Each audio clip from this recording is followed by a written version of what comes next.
जो डिजीज़ हैं जो आम करके बच्चों में या आम ही हम देखते हैं कि कोई ना कोई ऐसा केस हमें मिल जाता है। जैसे मैं स्कूल में पढ़ाता हूँ, तो क्या होता है कई बार बच्चों की आँखों का ना सूखापन सामने आता है, या कई बार वो राइट। इची आइज़ हो जाती हैं, वो हो खुजली जाए। करते रहते हैं। तो उसका क्या कारण है और उसका इलाज क्या है? उसका एक्चुअली सबसे वजह है कि वो हाथ लगाते हैं। ओके।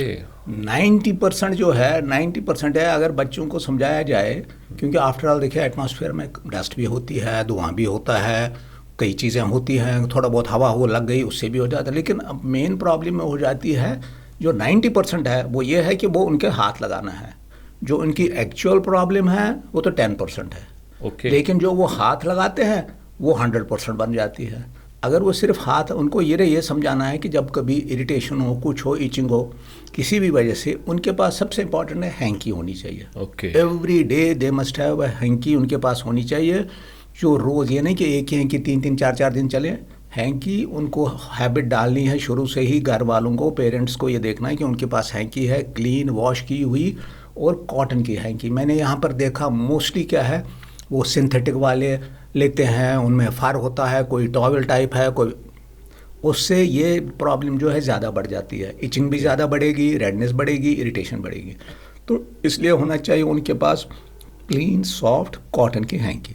और उनको कहना है कि जब आपको इचिंग हो रही है या कोई इरिटेशन है, पानी है, कुछ हो, बस वो हैंकी लेके 1-2 बार 3 बार उसको दबाएं। वो दबाना ऐसे है, सपोज़ किसी जगह इंक गिरती है, उसको क्या करते हैं हम, ब्लॉटिंग पेपर से उसको प्रेस करके वो सोक हो जाता है और उठाते हैं।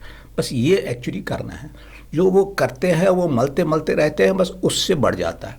ओके। तो सबसे इम्पॉर्टेंट है, प्लीज़ डोंट टच। आपने बच्चों को कहना भाई आप टच मत करो, लेकिन फिर भी अब आपको इरिटेशन हो रही है, आप हैंकी रखो तो, और आप देख लेंगे कोई ड्रॉप्स की ज़रूरत नहीं है, कुछ भी नहीं है। 90% ऑफ द टाइम्स क्या होगा कि वो 1-2 दिन रहेगी, वो हाथ लगाना बंद कर देंगे, और तीसरे दिन में न तो दवाई की ज़रूरत है न किसी चीज़ की, और वो उनकी इरिटेशन बंद हो। हाँ, लेकिन वो क्या करते हैं, वो मलते रहते हैं, मलते रहते हैं, मलते, और उससे क्या हो जाता है, आज थोड़ा है, कल ज़्यादा है, परसों ज़्यादा, और फिर एक्चुअल इन्फेक्शन शुरू हो जाता है। और फिर तो नेचुरली फिर डॉक्टर के पास जाना है, फिर दवाई वगैरह, फिर ठीक हो गया, फिर वैसे वैसे के हो गया। तो ये सबसे इम्पॉर्टेंट है कि बच्चे को कहना है कि भाई आपने आँख को हाथ, चाहे आप बच्चा हो या बड़ा हो, ये तो मैं दोनों के लिए कह रहा हूँ, कि आपने आँख को हाथ नहीं लगाना किसी हालत में, सिवाय नहाने के और मुंह धोने के। आपके हाथ का और आँख का नो कनेक्शन।